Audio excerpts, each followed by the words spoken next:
30. Hello and welcome to Sowing Seeds into Men. This is Bishop Frank Stewart, and I'm always glad to be able to come before you on this camera and share some positive thoughts to all of you brothers that take time to look at this. And the whole reason for doing this is because we need to encourage one another. I can come together and plant a seed into one another's lives. It always turns out to be a blessing. I've had men to plant in my life, not on my dad, but I mean just men at church, and men that I knew and some that I didn't know that had good things to say to me. Supervisors on the job, men to say something that would encourage me to do some of the things that I have done and plan to do. And so it's a blessing for men to share with one another. You know, women, they're going to do that. God made them that way. They're going to uphold each other and pick each other up, and they're going to pat each other on the back and get together and laugh and just be a blessing to one another. One time I was in Nairobi, Kenya. I went there to minister, and the group that I had taken there with me, we decided to go on a safari in East Africa.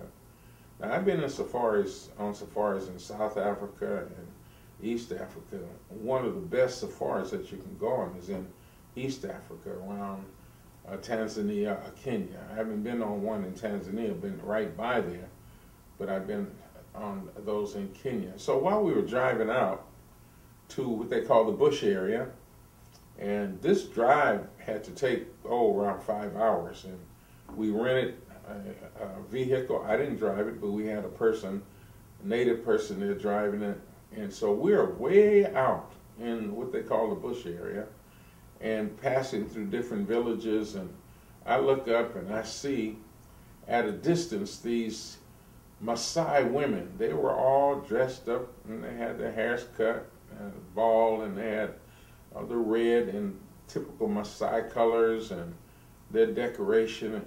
It must have been someplace between a half dozen to a dozen women sitting under a tree in the bush area. And they were fellowshipping. They were having a good time, talking Swahili. They were doing just like the women do here in this country. They were doing just like the women you know do. They get together and they talk and they entertain themselves. And when I saw these women in the bush area outside of Kenya, Nairobi, I said, you know, they take care of themselves. They understand how to communicate to themselves. And so that's what this program is about, is men speaking in the lives of men. Now, the seed today is this. When a leader understands that God has ordained him to a position, with the exception of his own failings, the fear of losing that position is almost non-existent. I'm going to say that again. When a leader understands that God has ordained him to a position, with the exception of his own failings, the fear of losing that position is almost non-existent. And what I'm really saying, if you believe that God ordained you to be in a position, you know that God is going to take care of that position for you. All you have to do is do the right thing in the position. So many people are afraid. They have this sense of fear that somebody's going to subjugate them, take their position. And so when you have that fear, you're always in a protective mode. You're always trying to protect yourself, and you're looking over your shoulder, and you think somebody's going to get what you have. But when you know God has put you there, and that's important, brothers, if you know God has put you there, you don't have, you have a sense of protecting what you have from the standpoint of just using some common sense. It's like, you have a house, you have a place to live, and it's normal for you to lock your door. It's normal for you to make sure that you don't totally expose anything that you own. But I'm talking about in leadership.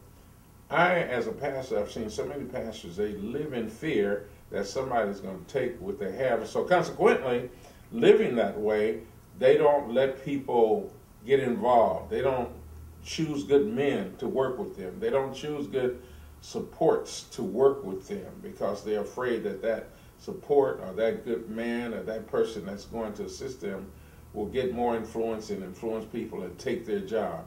But when you know that God has given you that job, that's almost a non-existent thing. I mean, other than just using common sense to protect yourself, it's almost a non-existent thing. So brothers, the most important thing is to understand what God's called you to do, discover what your purpose is, operate in that purpose, and you'll do it without a lot of fear and intimidation, and therefore you'll do it more effectively. So keep that in mind, okay? And now, all of you that want to respond to what I just talked about, you can email me at frankstewart@zcf.org. frankstewart@zcf.org. If you have any comments or suggestions, I would be glad to receive them. Until next time, you keep loving God. If you do love God, you keep loving the Lord as He continues to love you. Amen.